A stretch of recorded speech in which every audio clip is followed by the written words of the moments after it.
اردو زبان میں دو لفظ استعمال ہوتے ہیں جو بہت قریب المعنی ہیں، ایک ہے غیظ اور ایک ہے غضب۔ دونوں عام طور پر ایک ہی معنی کے لیے استعمال ہوتے ہیں، مگر علماء نے ان کے درمیان ایک باریک سا فرق بتایا ہے۔ جب انسان کو غصہ آئے اور وہ اندر ہی اندر کڑتا رہے، کر کچھ نہ سکے، تو اس کو غیظ کہتے ہیں، اور جب غصہ آئے اور وہ غصے کو نکال دے، پورا کر دے، اس کو غضب کہتے ہیں۔ اس لیے اللہ تعالیٰ کے لیے غضب کا لفظ استعمال ہوا ہے، کیونکہ اللہ تعالیٰ جب غصے میں آتے ہیں تو ان کو کوئی روک نہیں سکتا، کوئی پوچھ نہیں سکتا،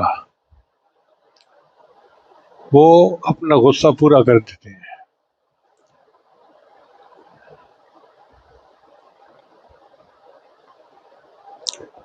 اللہ تعالیٰ کے بارے میں فرماتے ہیں وَظَنُّونَ إِذْ ذَهَبَ مُغَاضِبًا، اور مچھلی والے پیغمبر کو دیکھو جب وہ خفا ہو کر چل پڑے، یعنی قوم نے بت پرستی کی تھی اور نبی علیہ السلام ان سے خفا ہو کے چل پڑے تھے، غصے میں تھے۔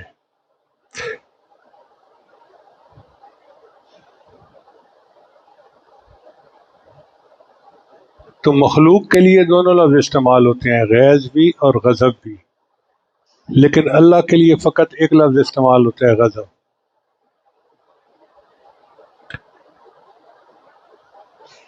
غضب عربی زبان میں کہتے ہیں کہ جب بندے پر ایسی کیفیت آئے کہ اس کا خون کھولنے لگے،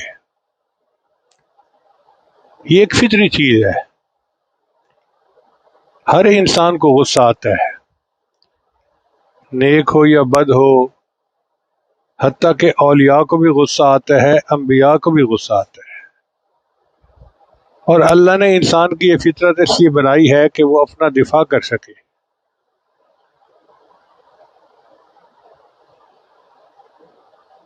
اب ایک بندہ ہے جسے غصہ آتا ہی نہیں، تو وہ تو اپنی عزت کی حفاظت بھی نہیں کر سکتا۔ خدا کے فضل سے میاں بیوی دونوں مہذب ہیں، خدا کے فضل سے میاں بیوی دونوں مہذب ہیں، انہیں غیرت نہیں آتی، اسے غصہ نہیں آتا۔ تو ایسے بھی تو ہوتے ہیں کہ ان کی بیویاں ان کے دوستوں کے ساتھ ہاتھ ملاتی ہیں، کھڑی ہوتی ہیں، فوٹو کھنچواتی ہیں، ان کو کوئی غصہ نہیں آتا۔ تو ایسی کیفیت مذموم ہے۔ جہاں غصہ آنا چاہیے وہاں غصہ اچھی چیز ہے، ہاں جہاں بے جا بات ہو تو وہاں پر غصہ نہیں آنا چاہیے۔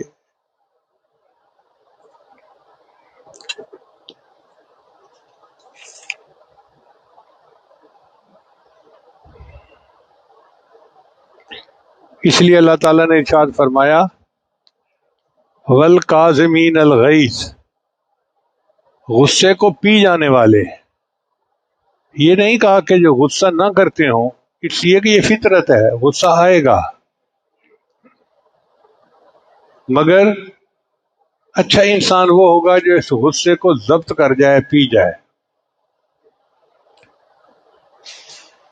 چنانچہ علماء نے لکھا ہے کہ ایک چیز حرام ہے مگر اس کا پینا عبادت ہے۔ عجیب سا سوال ہے نا، ایک چیز حرام ہے مگر اس کا پینا عبادت ہے۔ کون سی چیز؟ غصہ۔ غصہ ہے تو حرام، لیکن جو غصے کو پی جاتا ہے تو اس کو ثواب ملتا ہے۔ نبی علیہ السلام نے ارشاد فرمایا انما انا بشر، میں بے شک بشر ہوں، ارضا کما یرضا، میں بھی خوشی ہوتی ہے جیسے لوگوں کو خوشی ہے، واغضب کما یغضب البشر، اور مجھے بھی اسی طرح غصہ آتا ہے جیسے باقی لوگوں کو آتا ہے۔ یہ مسلم شریف کی روایت ہے۔ مگر نبی علیہ السلام کی زبان مبارکہ سے غصے میں یا خوشی میں ہمیشہ سچ نکلتا تھا، کبھی سچ کے علاوہ کچھ نہیں نکلتا تھا۔ نبی علیہ السلام دعا مانگا کرتے تھے، اللہم انی اسألک کلمۃ الاخلاص فی الغضب والرضا۔ یہ مصنف ابی شیبہ کی روایت ہے کہ اے اللہ خوشی اور غصے میں اخلاص کی بات کرنے کا آپ سے سوال کرتا ہوں کہ میں غصے میں ہوں یا خوشی میں ہوں، میں اخلاص کے ساتھ بات کروں۔ چنانچہ عبداللہ ابن عمر اللہ عنہ ایک صحابی تھے، وہ نبی علیہ السلام کی ہر بات لکھ لیا کرتے تھے۔ تو بعض صحابہ نے ان کو منع کیا کہ بھئی ہر بات نہ لکھو، بندہ کبھی غصے میں ہوتا ہے کبھی خوشی میں تو کوئی بات کر دیتا ہے۔ تو نبی علیہ السلام نے فرمایا نہیں، اکتب، لکھو۔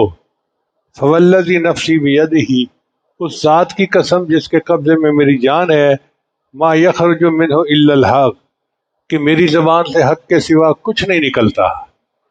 یہ نبی علیہ السلام کی شان تھی کہ غصے اور خوشی میں ہر حال میں ان کی زبان سے سچ نکلتا تھا۔ عام آدمی کا غصہ اور چیز ہے،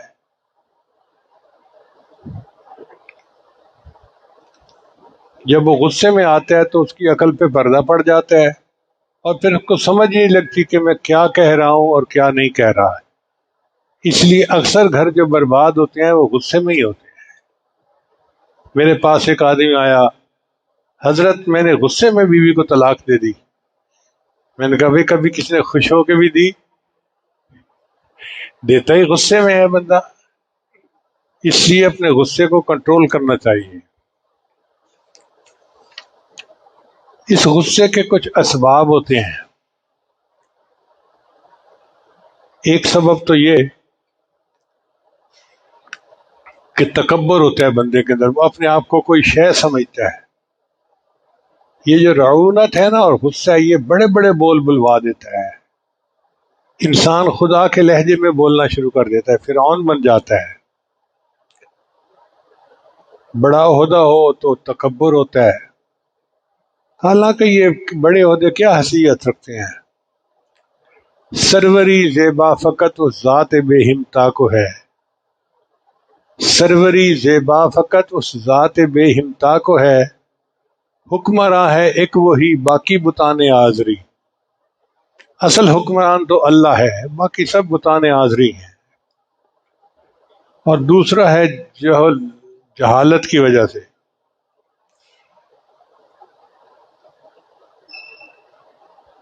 چنانچہ عام طور پہ لوگ غصے کو مردانگی اور شجاعت کہنا شروع کر دیتے ہیں، وہ جی بڑا شجاعت والا، بڑا مردانگی والا، حالانکہ وہ تو مذموم غصہ ہوتا ہے اس کے اندر۔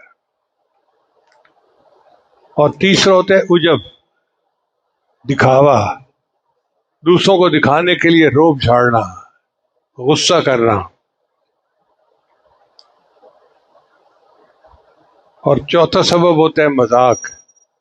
کئی دفعہ دوست آپس میں مذاق میں ایک دوسرے کے ساتھ جھگڑا کرنا شروع کر دیتے ہیں۔ تو بنیادی طور پہ مذاق انسان کو غصہ دلاتا ہے۔ ایک دوسرے کا مذاق اڑا رہا ہوتا ہے اور دوسرا سمجھتا ہے کہ میری بےعزتی ہو رہی ہے تو وہ غصے میں آ جاتا ہے۔ پھر پانچواں سبب ہے تنقید۔ بندے سے تنقید برداشت نہیں ہوتی، توبہ توبہ۔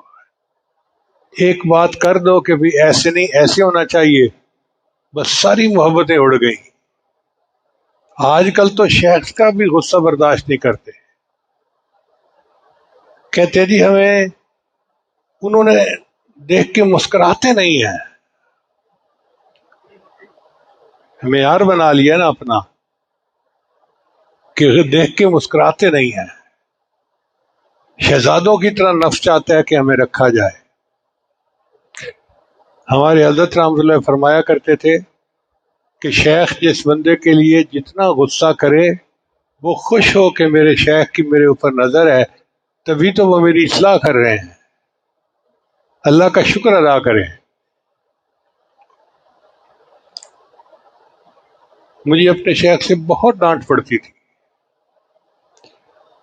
چنانچہ ایک مرتبہ گجرانوالہ کا ایک بندہ آیا، کوئی انڈسٹریلسٹ تھا، ہمارے حضرت کو ملنے کے لیے۔ وہ بے نمازی قسم کا بندہ تھا، جیسے عام زندگی ہوتی ہے، اب حضرت اس کو ڈانٹنا چاہتے تھے، مگر پہلی ملاقات تھی اور مناسب بھی نہیں تھا کہ نئے بندے کو اس طرح ڈانٹ دیا جائے، تو حضرت خاموش بیٹھے اس کی باتیں سن رہے تھے۔ لو قدرتاً میں وضو کر کے آیا اور میں بھی آ کے بیٹھ گیا۔ اب جیسے ہی میں بیٹھا حضرت شروع ہو گئے، تمہیں اللہ کا ڈر نہیں، تم نماز نہیں پڑھتے، تم خدا کا خوف نہیں کرتے، تم نے مرنا نہیں ہے، خدا کو کیا منہ دکھاؤ گے، یہ کرو گے وہ کرو گے۔ اور میں چپ کر کے سنتا رہا۔ اب جب اس نے دیکھا کہ بھئی یہ تو ان کے مرید کو ڈانٹ پڑ رہی ہے، تو کہنے لگا جی میں جاتا ہوں۔ حضرت نے فرمایا بہت اچھا۔ جب وہ چلا گیا تو حضرت فرمانے لگے آکھاں دینوں تے سناواں نو نو، یعنی کہوں بیٹی کو اور سناؤں بہو کو۔ تو ایسے بھی کئی مرتبہ ہوتا ہے کہ شیخ ایک آدمی کو سمجھانے کے لیے دوسرے آدمی کو ڈانٹتے ہیں، اس لیے وہ ڈانٹنا بندے کے لیے رحمت بن جاتا ہے۔ حدیث مبارکہ میں آتا ہے کہ نبی علیہ السلام نے دعا مانگی کہ یا اللہ میں نے زندگی بھر اگر کسی بندے کو ڈانٹا یا کسی کو میں نے مارا تو میری مار کو اس کے لیے رحمت بنا دے۔ تو مشائخ بھی اسی طرح کرتے ہیں، اگر دن میں ڈانٹتے ہیں تو پھر رات میں اللہ کے ہاں ہاتھ اٹھا کر دعا بھی کرتے ہیں کہ یا اللہ اس کو اس کے لیے رحمت بنا دیجیے۔ سیدنا عمر اللہ نے فرمایا کرتے تھے رحم اللہ من اہدا لنا عیوبنا الینا عیوبنا، اللہ اس بندے پر رحم کرے جو ہمیں ہمارے عیوب کی نشاندہی کر دے۔ عیوب کی نشاندہی کرنے والا تو محسن ہوتا ہے، اور چھٹا ہوتا ہے ہرس،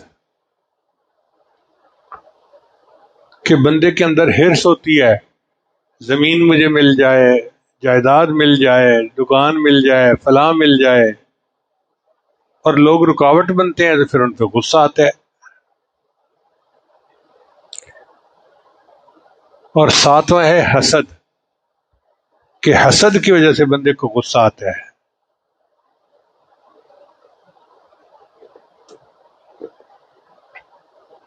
اور آٹھواں ہے حب جاہ، حب جاہ کا مریض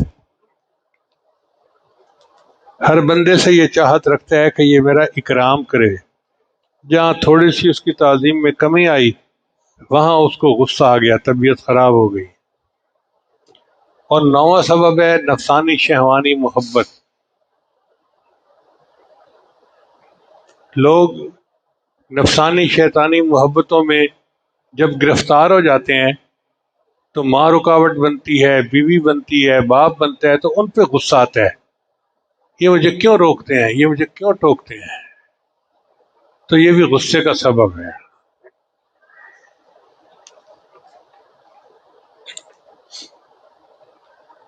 بجا غصہ اللہ تعالیٰ کو ناپسند ہے۔ حدیث مبارکہ میں آتا ہے کہ حضرت حارثہ بن قدامہ فرماتے ہیں کہ میں نے عرض کیا اے اللہ کے رسول صلی اللہ علیہ وسلم مجھے کچھ نصیحت فرمائے اور مختصر ہو تاکہ میں اس کو یاد رکھ سکوں۔ آپ نے فرمایا غصہ نہ کیا کرو۔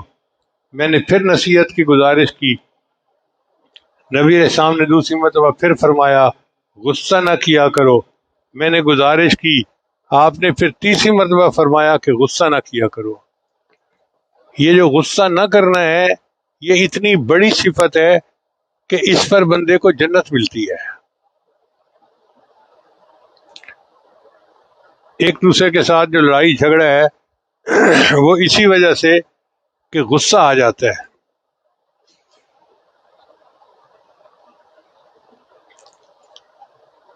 حتیٰ کہ لوگ تو ایک دوسرے کو قتل ہی کر دیتے ہیں۔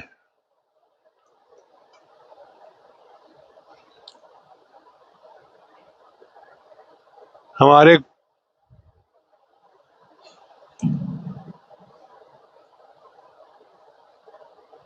ایک پٹھان بھائی سے کسی نے پوچھا کہ اگر کوئی تمہارے ساتھ بدتمیزی کرے تو تم اسے معاف کر دو گے؟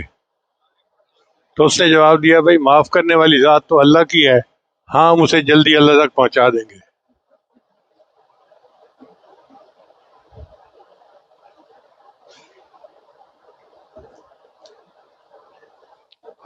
حضرت عروہ سے روایت ہے کہ حکمت کی کتابوں میں لکھا ہوا ہے کہ اللہ تعالیٰ نے حضرت داؤد علیہ السلام کو فرمایا، اے داؤد زیادہ غصے سے بچو، کیونکہ زیادہ غصہ سمجھدار بندے کے دل کو بگاڑ دیتا ہے۔ مجھے بہت سارے نوجوان خطوط لکھتے ہیں، ان میں یہ کامن چیز ہوتی ہے کہ جی مجھے غصہ بہت آتا ہے۔ بھئی اس غصے کو کنٹرول کرنا چاہیے اور اللہ سے پناہ مانگنی چاہیے۔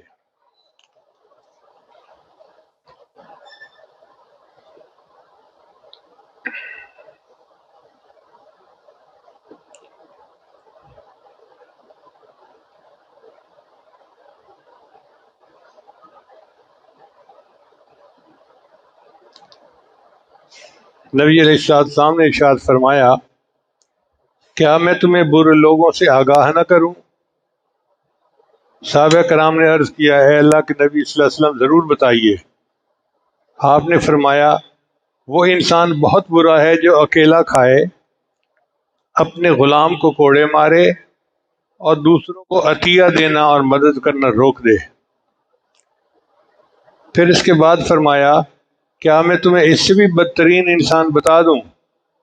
صحابہ نے عرض کیا، اللہ کے رسول ضرور بتا دیجئے۔ نبی علیہ السلام نے فرمایا، اس سے بھی برا وہ انسان وہ ہے جو لوگوں سے بغض رکھے اور لوگ اس سے بغض رکھیں۔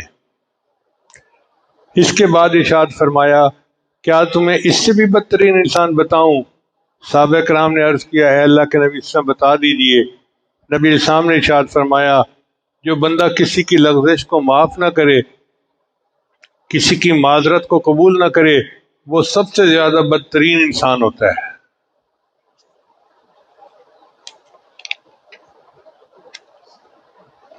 پھر اس کے بعد فرمایا کہ اس سے بھی بدترین انسان نہ بتاؤں؟ صحابہ کرام نے عرض کیا، اے اللہ کے رسول ضرور بتا دیجئے۔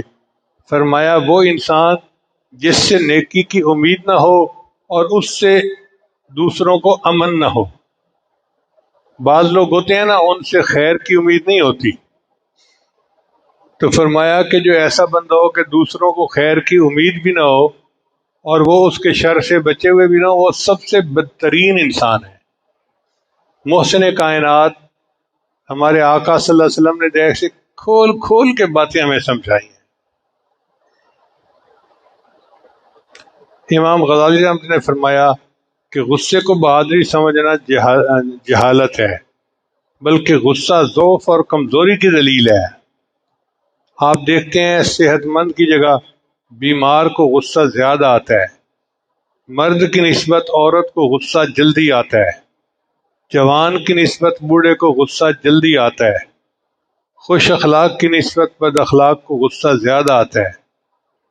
تو قوی تو وہ ہوتا ہے جو اپنے غصے پر قابو پا لے۔ ایک مرتبہ نبی علیہ السلام نے صحابہ سے پوچھا کہ پہلوان کون ہے؟ اے اللہ کے قسم جو دوسرے کو پچھاڑ لے؟ فرمایا نہیں۔ اے اللہ کے قسم آپ بتا دیجئے۔ فرمایا پہلوان وہ ہے کہ جس کو غصہ آئے اور وہ اپنے غصے کو ضبط کر جائے، وہ پہلوان ہے۔ تو جس بندے کو یہ ملکہ نصیب ہو گیا کہ وہ اپنا غصہ اتار سکتا ہے مگر وہ نہیں اتارتا، وہ ضبط کر جاتا ہے، وہ اللہ کو بڑا محبوب انسان ہے۔ بیان کافی لمبا تھا مگر مجھے تسلی تھی کہ آج میں اگر لمبے بھی بیان کر دوں گا تو آپ کریں گے۔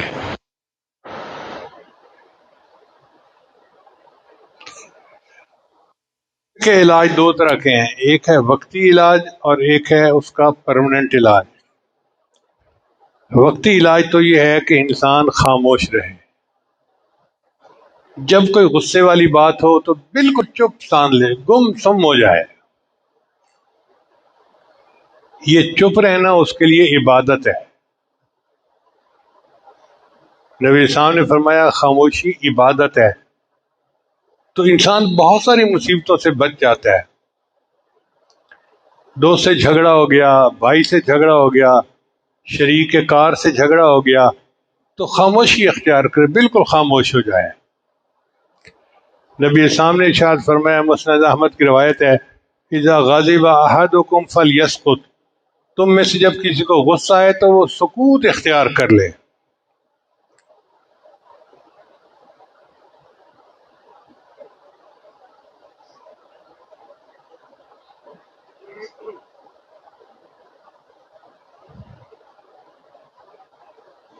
بلکہ کئی مرتبہ تو غصے میں لوگ کفر کا کلمہ بول دیتے ہیں اور ایمان سے ہی محروم ہو جاتے ہیں۔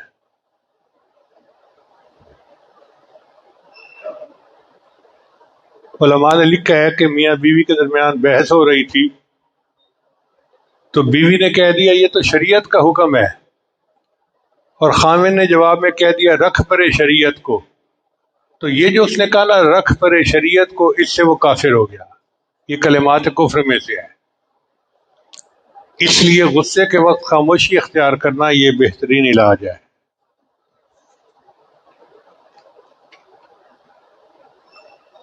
دوسرا طریقہ، اگر غصہ آیا ہے تو اپنی جگہ بدل لے، بیوی کے ساتھ بحث ہو گئی یا کسی اور سے ہو گئی تو دوسرے کمرے میں چلا جائے، جگہ بدلنے سے بھی انسان کا غصہ ٹھنڈا ہو جاتا ہے۔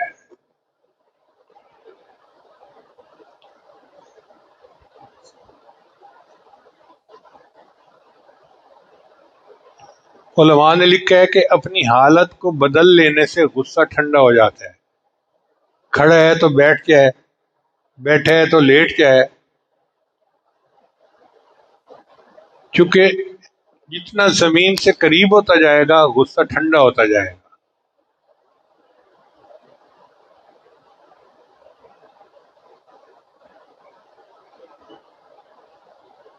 نبی علیہ السلام نے ارشاد فرمایا سنو، غصہ بنی آدم کے دل میں گرم انگارے کی طرح ہوتا ہے، کیا تم دیکھتے نہیں ہو کہ جس کو غصہ آتا ہے اس کی آنکھیں سرخ ہو جاتی ہیں، رگیں پھول جاتی ہیں؟ تو جس بندے کو یہ کیفیت محسوس ہو تو وہ زمین کے ساتھ چپک جائے۔ چوتھا ہے وضو کرنا۔ غصہ چونکہ شیطان کی طرف سے ہے اور شیطان آگ سے بنا ہے اور آگ پانی سے بجھتی ہے، چنانچہ آدمی اگر اس وقت وضو کر لے تو اس کا غصہ ٹھنڈا ہو جاتا ہے۔ ایک صحابی رضی اللہ عنہ خطبہ دے رہے تھے تو خطبے کے دوران ان کو کسی نے کہہ دیا کہ آپ جھوٹ بولتے ہیں۔ ان کو بہت غصہ آیا، غصے کی حالت میں وہ ممبر سے اترے اور گھر چلے گئے۔ پھر تھوڑی دیر بعد آئے تو ان کے داڑھی سے وضو کا پانی کے قطرے جیسے ہوتے ہیں نا وہ محسوس ہو رہے تھے۔ تو مجمع نے سمجھا کہ پتہ نہیں کیوں گئے تھے۔ انہوں نے آ کے پھر جہاں سے بیان ختم کیا تھا وہیں شروع کر دیا اور فرمایا کہ مجھے غصہ آ گیا تھا اور غصے کو بجھانے کے لیے میں نے وضو کر لیا تاکہ یہ میرا غصہ ختم ہو جائے۔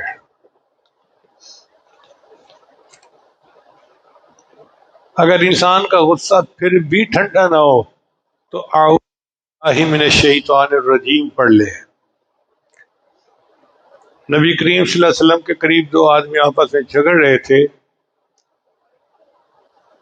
چنانچہ ان میں سے ایک شخص دوسرے کو سخت الفاظ کہہ رہا تھا، غصے کی وجہ سے اس کا چہرہ سرخ ہو گیا تھا۔ نبی علیہ السلام نے ارشاد فرمایا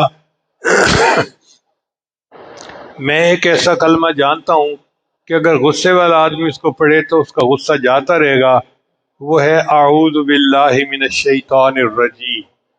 تو غصہ جب بھی آئے تو یہ کلمہ پڑھ لینا چاہیے تاکہ شیطان دفع ہو جائے اور غصہ ختم ہو جائے۔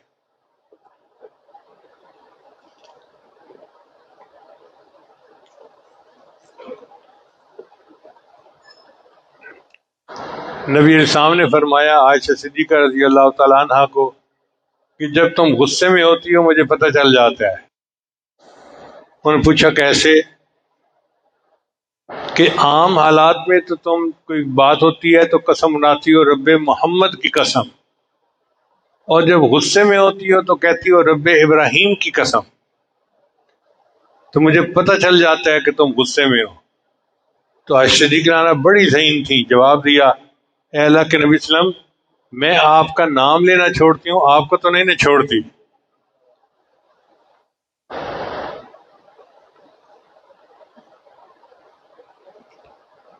ایک علاج اس کا یہ ہے کہ انسان اللہ کے جلال کا تصور کرے، اگر ہمیں آج دوسروں پر غصہ آ رہا ہے تو ایک ایسی بھی ذات ہے جو ہم پہ بھی غصہ کر سکتی ہے، وہ اللہ کی ذات ہے۔ اگر اس نے غصہ کر لیا تو پھر ہمارا کیا بنے گا؟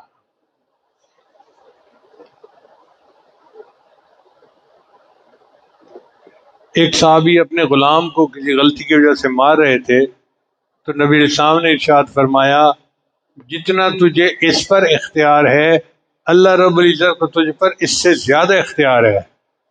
یہ نہ سوچو کہ تم آقا ہو، بلکہ یہ سوچو کہ تم بھی کسی کے غلام ہو، اگر اس نے غصہ کر لیا تو پھر کیا بنے گا؟ اور آخری علاج غصے کا یہ ہے کہ انسان چند مرتبہ نبی علیہ السلام پر درود شریف پڑھ لے۔ درود شریف میں ایسی برکت ہے کہ غصہ فوری ختم ہو جاتا ہے۔ اسی لیے ہم نے عربوں کو دیکھا کہ دو بندے جھگڑ رہے ہو نا تو فوراً آ کے کہتے ہیں صلو علی النبی، صلو علی النبی۔ وہ جب غصہ کرنے والا ہوتا ہے اس کا غصہ ٹھنڈا ہو جاتا ہے۔ ایک ہے غصے کا مستقل علاج، وہ ہے کہ انسان کسی شیخ سے ساتھ بیعت ہو کے باقاعدہ ذکر اذکار کرے تاکہ غصے کا علاج ہو جائے۔ ہم نے اپنی زندگی میں الحمدللہ ہزاروں لوگوں کا غصہ ختم ہوتے دیکھا ہے۔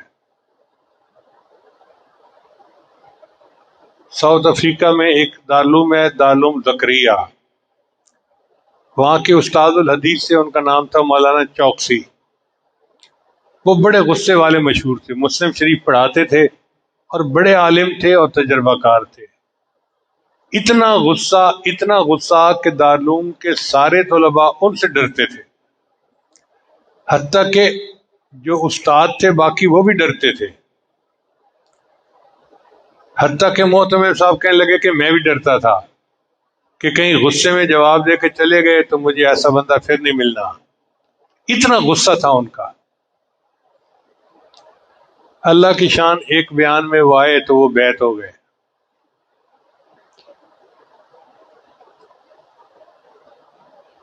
اب میں نے ان کو لطائف کے اسباق دینے شروع کیے۔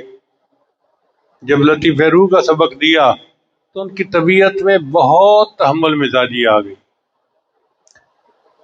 پھر کچھ عرصے کے بعد میں ساؤتھ افریقہ گیا تو مجھے کہنے لگے حضرت میرے گھر آپ کی دعوت ہے۔ میں نے کہا نارمل ہے کہ لوگ دعوت دیتے ہیں تو مولانا بھی دعوت دے رہے ہیں۔ میں نے کہا مولانا میں ضرور آؤں گا۔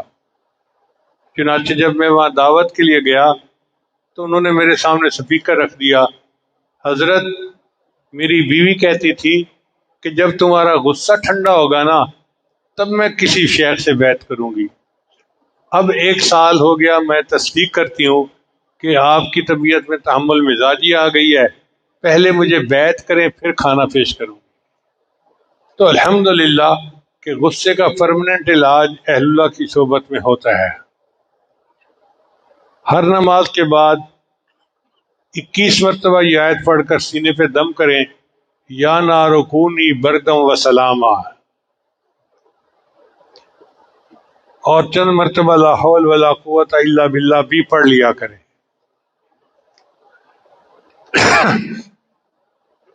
غصہ قابو کرنے کے فوائد: عذاب خداوندی سے حفاظت،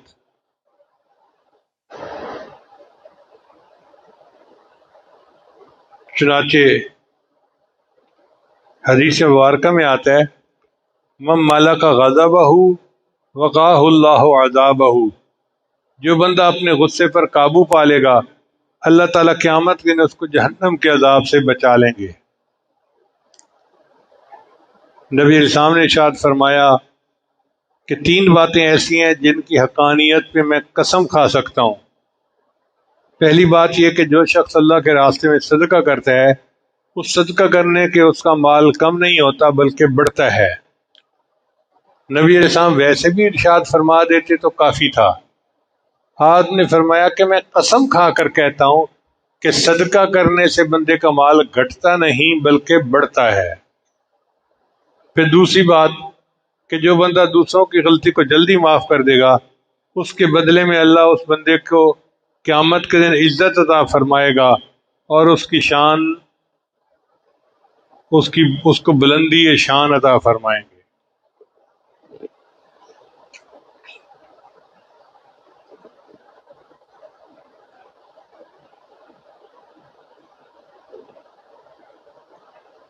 نبی علیہ السلام نے ارشاد فرمایا من کظم غیظا، جس نے قدرت کے باوجود اپنے غصے پہ قابو پا لیا، وہ یقدر علی انفاذہ، اور وہ غصہ نکالنے پر قادر تھا، ملأہ اللہ امنا و ایمانا، اللہ اس کے دل کو ایمان اور امن سے بھر دیتے ہیں۔ یہ کتنی بڑی خوشخبری ہے کہ انسان اگر غصہ نکال سکتا ہے اپنے بچے پر، بیوی پر، ماتحت پر، اور وہ اس غصے کو پی جائے، اس کے بدلے اللہ اس کے دل کو ایمان سے اور امن سے بھر دیتے ہیں۔ ایک اور حدیث مبارکہ میں ہے، یہ نوجوانوں کو بہت اچھی لگے گی، جو بندہ غصہ اتار سکتا ہو اور پھر وہ معاف کر دے، اللہ تعالیٰ قیامت کے دن حاضرین کے بھرے مجمع میں اس بندے کو بلائیں گے اور اس کو اختیار دیں گے کہ جس حور سے چاہو تم نکاح کر لو۔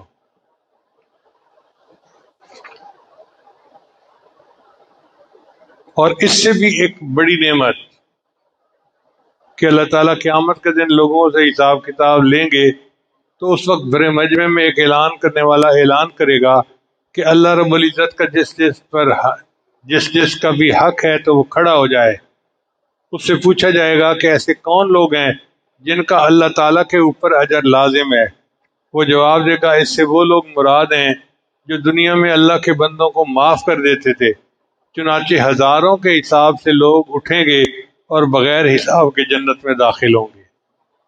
یعنی غصے کو پی جانے والے لوگ قیامت کے دن بلا حساب جنت میں داخل ہوں گے۔ اس سے بڑی نعمت اور کیا ہو سکتی ہے؟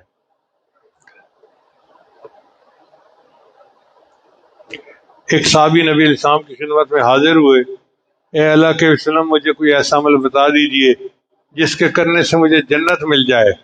فرمایا لا تغضب ولک الجنہ، طبرانی شریف کی روایت ہے، غصہ نہ کیا کر، اللہ تجھے جنت عطا فرمائیں گے۔ تو غصے کو پینے سے اللہ تعالیٰ بندے کو جنت عطا فرماتے ہیں۔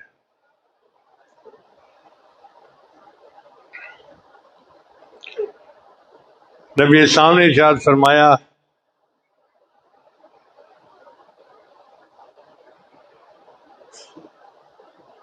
ثلاث من کن فیہ حاسبہ اللہ حسابا یسیرا، تین باتیں ایسی ہیں جس بندے کے اندر ہوگی اس کا حساب اللہ بہت آسان لیں گے اور اپنی رحمت سے اس کو جنت میں داخل کریں گے۔ صحابہ نے عرض کیا ہے اے اللہ کے وسلم، ہمیں ضرور بتا دیجئے۔ آپ نے ارشاد فرمایا جو تجھے محروم کرے تو اس کو عطا کر، جو تجھے محروم کرے تو اس کو عطا کر، جو آپ پر ظلم کرے آپ اس کو معاف کرو، اور جو آپ سے قطع رحمی کرے آپ اس کے ساتھ صلہ رحمی کریں۔ سل من قطع کا، جو تجھ سے توڑے تو اس سے جوڑ، واعف عن من ظلم کا، اور جو تجھ پر ظلم کرے تجھے معاف کر دے، واحسن من اساء الیک، اور جو تیرے ساتھ برا سلوک کرے تو اس کے ساتھ اچھا سلوک کر۔ یہ تین عادتیں ایسی ہیں کہ اس پر اللہ تعالیٰ بندے کو جنت عطا فرماتے ہیں۔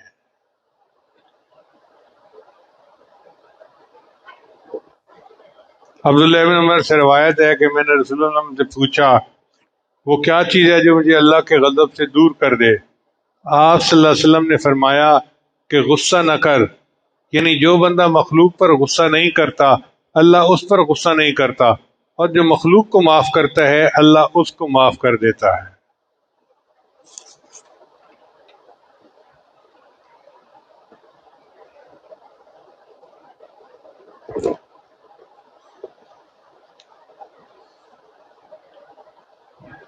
چنانچہ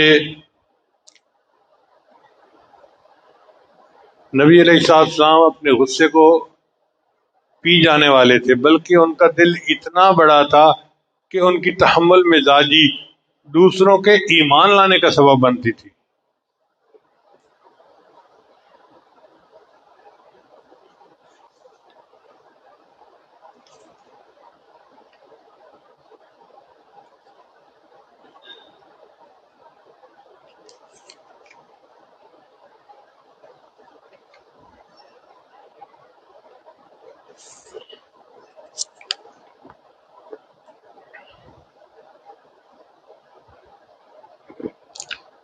یہود کے ایک بڑے عالم تھے زید بن ثانہ رضی اللہ تعالی عنہ، اسلام لے آئے تھے. تو وہ اپنا واقعہ بیان کرتے ہیں کہ میں نبی علیہ السلام کو دیکھنے کے لیے آیا تو میں نے ان میں نبوت کی تمام خوبیاں پالی سوائے دو کے. ایک نشانی یہ تھی کہ یسبق حلمہ غضبہ، ان کا حلم ان کے غضب سے غالب ہوگا. ولا یزید شدت الجہل علیہ الا حلما، اور جتنا ان کے ساتھ کوئی جہالت کا برتاؤ کرے گا تو ان کا حلم اور بڑھ جائے گا. وہ کہتے ہیں کہ میں نے ارادہ کر لیا کہ میں آزماتا ہوں. فکنت اتلطف له لان اخالطه، اب میں پلاننگ کر رہا تھا کہ میں ان کے ساتھ کس طرح انٹریکٹ کروں. وعارف حلمہ وجہلہ، اور میں ان کے حلم اور ان کے جہل کو معلوم کر سکوں.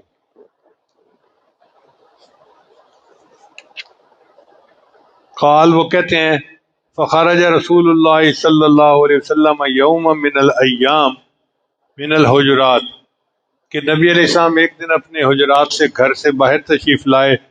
ومعہ علی ابن ابی طالب، ان کے ساتھ علی ابن ابی طالب بھی تھے. فأتاہ رجل علی راحلتہ کالبدوی، ایک دیہاتی سا بندہ نبی علیہ السلام کے پاس آیا. فقال، کہنے لگا یا رسول اللہ، اے اللہ کے رسول صلی اللہ علیہ وسلم، ان قریۃ بنی فلان قد اسلموا، فلاں بستی کے لوگ ایمان لے آئے ہیں. فإن رأیت ان ترسل الیہم بشیء تعینہم بہ فعلت، اور اگر آپ ان کو کچھ مدد کرنا چاہیں تو میں جا رہا ہوں، آپ مجھے پیسے دیں، میں ان تک پہنچا دوں گا. فلم یکم معہ شیء، اور نبی علیہ السلام کے پاس کوئی پیسہ نہیں تھا دینے کے لیے.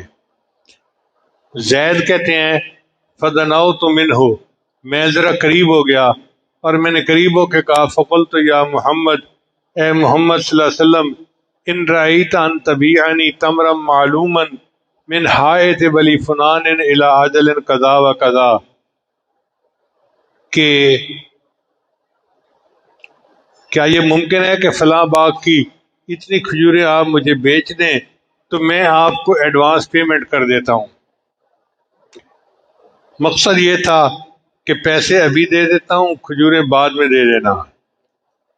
فقال، نبی السلام نے فرمایا لا یا اخا یہود ولیکن ابیو کا تمرا معلوما ولا اسمی حائط بنی فلاں، نہیں بھائی، میں کھجور تو دوں گا لیکن جو تم شرط لگا رہے ہو نا کہ فلاں باغ کی وہ نہیں، کھجور دوں گا.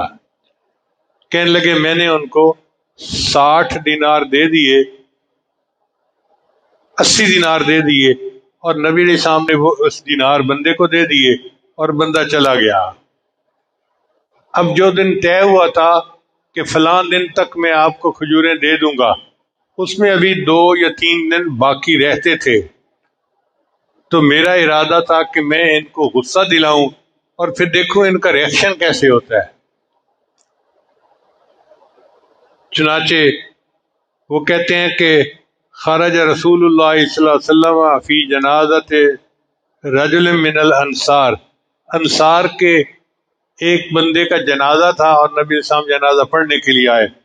ومعہ ابو بکر و عمر و عثمان فی نفر من اصحابہ، اور ان میں ابو بکر اور عمر اور عثمان لانو بھی صحابہ میں شامل تھے. فلما صلی علی الجنازۃ اتیتہ، جب نبی علیہ السلام نے جنازہ پڑھا لیا، اب آپ ذرا صورتحال دیکھیے کہ سارا مجمع کھڑا ہے اور نبی علیہ السلام جنازے سے فارغ ہو گئے ہیں. فاخذت بمجامع قمیصہ وردائہ، تو میں نے آتے ہی ان کو، یہ جو کرتے اور تہبند کے درمیان جمع ہونے کی جگہ ہوتی ہے، یہاں سے آ کے ان کو یوں پکڑ لیا. اب کتنی بدتمیزی ہے کہ ایک بندہ بڑی جماعت کے ساتھ سامنے آ کے تو ایسا کر رہا ہے.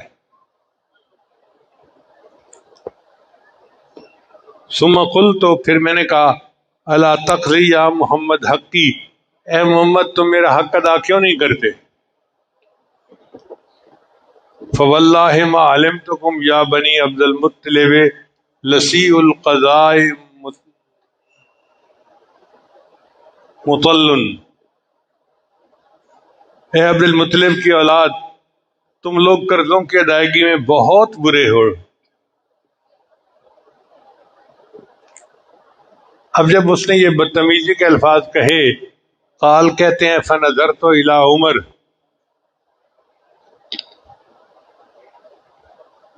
میں نے عمر اللہ عنہ کو دیکھا، وعیناہ تدوران فی وجہہ، اور ان کی آنکھیں میری طرف لگی ہوئی تھی.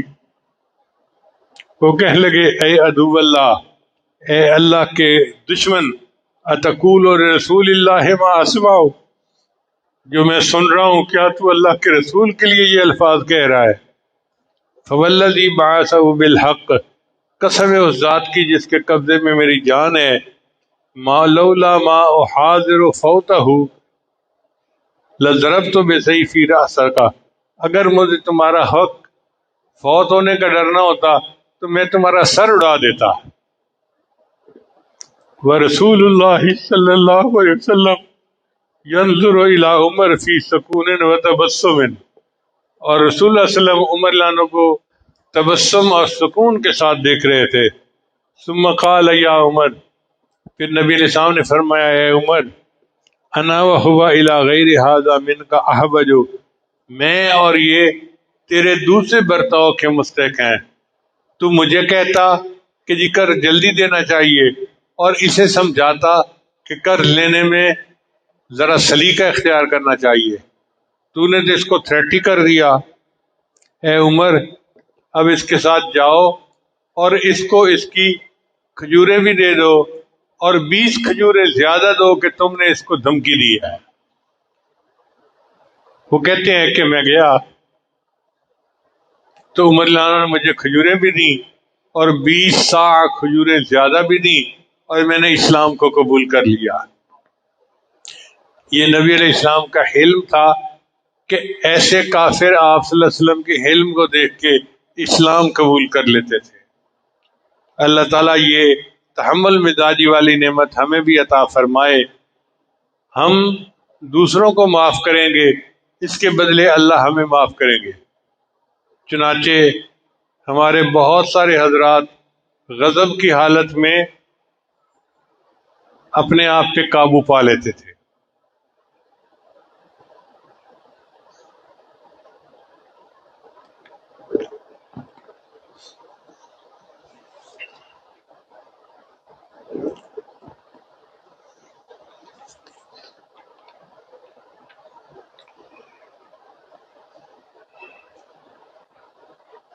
امام زین العابدین کا واقعہ ہے. ان کا نام تھا علی بن حسین، کہ ایک مرتبہ انہوں نے اپنی باندی کو کہا کہ مہمان کے لیے گرم شوربہ لاؤ. اس زمانے میں چائے تو نہیں ہوتی تھی، تو سردی کے موسم میں گرم شوربہ پیتے تھے جسے یخنی کہتے ہیں. تو باندی جو ہے وہ گرم شوربہ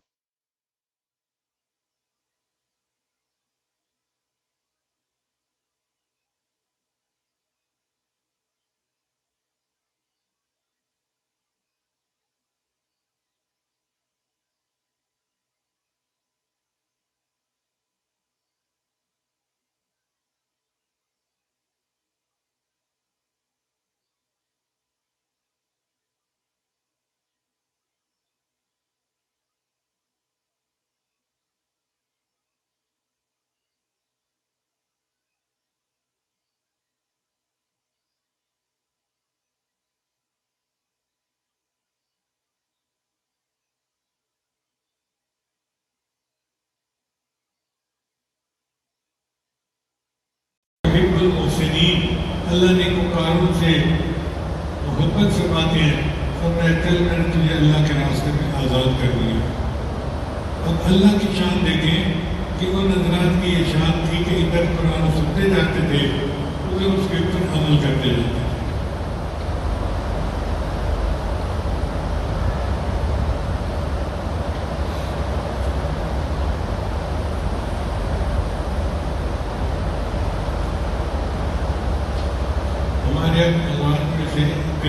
واقعات میں سے حضرت اقدس ثانی رحمۃ اللہ کے کئی واقعات ہیں ایسے. چنانچہ ایک مرتبہ آپ کہیں پر خطبہ دینے کے لیے تشریف لے کے گئے تو وہاں بہت سارے مخالفین تھے. ایک مخالف نے ایک کٹ دے دی اور کٹ کے اوپر اس نے 3 باتیں لکھی. پہلی بات لکھی کہ تم کافر ہو، اور دوسری بات لکھی کہ تم حرامزادے ہو، اور تیسری بات لکھی کہ ذرا صبر کے بات کرنا. حضرت نے وہ چٹ پڑھ کر مجمع کو سنائی کہ دیکھو کہ کسی نے کہا ہے کہ تم کافر ہو تو میں اب کلمہ پڑھ کے مسلمان ہو رہا ہوں. اشہد ان لا الہ الا اللہ و اشہد ان محمد رسول اللہ. اب تو میں مسلمان ہو گیا. دوسروں نے لکھا کہ تم حرامزادے ہو.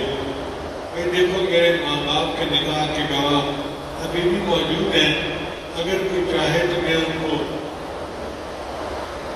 ان کے نام بتا دیتا ہوں کہ میرے ماں باپ کا نکاح ہوا اور میں نکاح کی اولاد ہوں. اور تیسری بات یہ لکھا ہے کہ تم صبر کے بات کرنا، تو میں چندہ مانگنے تو آیا نہیں، حق کی بات کرنے آیا ہوں، میں حق کی بات کروں گا. دیکھیں ایسے حالت میں بھی انہوں نے اپنے غصے پہ قابو پایا اور کتنے اچھے طریقے سے انہوں نے معاملے کو سمیٹ لیا.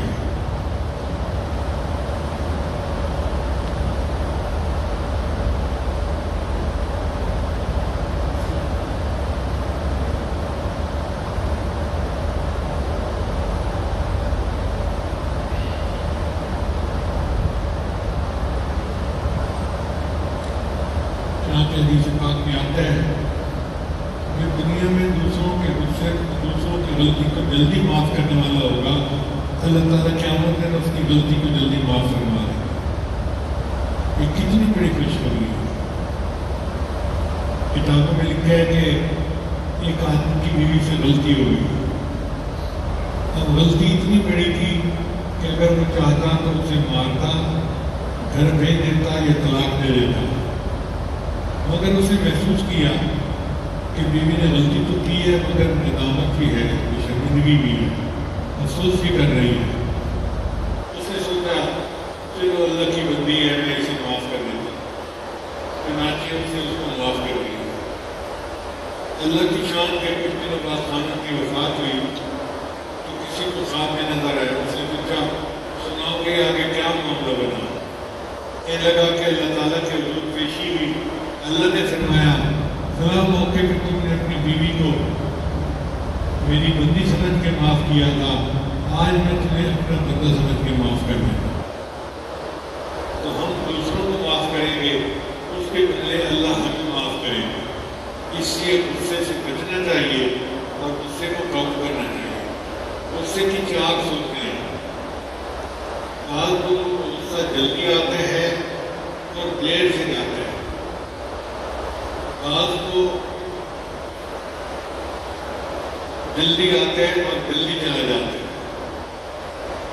بعض لوگوں کو غصہ آتا دیر سے ہے، جلدی چلا جاتا ہے، اور بعض لوگوں کو دیر سے آتا ہے اور دیر سے جاتے ہیں. 4 صورتیں ہیں. تو جس بندے کو غصہ دیر سے آئے اور جلدی چلا جائے وہ بہتر ہے. اول تو جلدی غصہ نہ کرے اور اگر آئے بھی صحیح تو فوراً معاف کرے. میری دعا ہے اللہ تعالیٰ قیامت کے دن ہمیں اپنے غصے سے محفوظ فرمائے اور ہم سب مسکینوں کو قیامت کے دن اللہ تعالیٰ اپنی رحمت میں جگہ عطا فرمائے اور بلا حساب جنت عطا فرمائے. وآخر دعوانا ان الحمد للہ رب العالمین.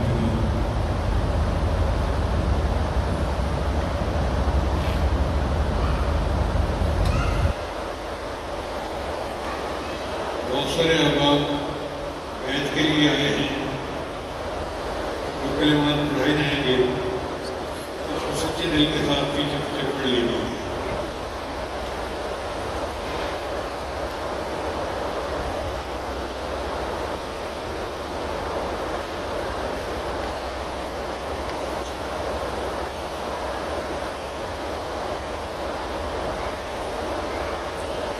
للہ وکفیٰ وسلام علی عبادہ الذین اصطفیٰ اما بعد۔ جو کلمات عاجز پڑھے سچے دل کے ساتھ پیچھے پیچھے جائیے۔ پڑھیے بسم اللہ الرحمن الرحیم۔ لا الہ الا اللہ محمد رسول اللہ۔ آمنت باللہ وملائکتہ وکتبہ ورسلہ والیوم الآخر والقدر خیرہ وشرہ من اللہ تعالی والبعث بعد الموت۔ آمنت باللہ وما هو بأسمائہ وصفاتہ وقبلت جميع أحكامه إقرارا باللسان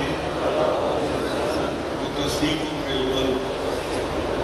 أشهد أن لا إله إلا الله وأشهد أن محمدا عبده ورسوله۔ أستغفر الله ربي من كل ذنب وأتوب إليه برحمتك يا أرحم الراحمين۔ ان کلمات کو پڑھنے سے بہتر کے اندر معاملات ہیں جن کو باقاعدگی سے کریں گے تو اللہ تعالیٰ دل کو منور کرے گا۔ پہلا عمل ہے 100 مرتبہ کا استغفار اور اشارہ کرنا۔ دوسرا عمل ہے 100 مرتبہ درود شریف کو اشارہ کرنا۔ تیسرا قرآن مجید کی تلاوت روزانہ کرنا ہے، ایک بار پڑھے آدھا پڑھے پڑھے کرنا۔ چوتھا ہے چلتے پھرتے ہر وقت دل میں اللہ کو یاد کرنا۔ اذکار دل یاد ہے۔ اور پانچواں ہے مراقبہ کرنا۔ مراقبہ ہمارے تمام معاملات کا حلق لباس ہے، طریقہ بڑا آسان ہے۔ جب نماز پڑھ کر فارغ ہوں تو اس کی دیر کے لیے آنکھیں بند کر کے اللہ سے لا لگا کے بیٹھیں کہ اللہ کی رحمت آ رہی ہے، دل میں سما رہی ہے، دل کی ضرورت اور سیاہی ہو رہی ہے، تو میرا دل اللہ اللہ اللہ بول رہا ہے، پھر میں سن رہا ہوں۔ انشاءاللہ 15-20 منٹ صبح 15-20 منٹ شام مراقبہ کریں گے تو دل میں اللہ تعالیٰ کی محبت بڑھے گی، آپ اس کی لذت کو خود محسوس کریں گے۔ میری دعا ہے اللہ سب کو اپنی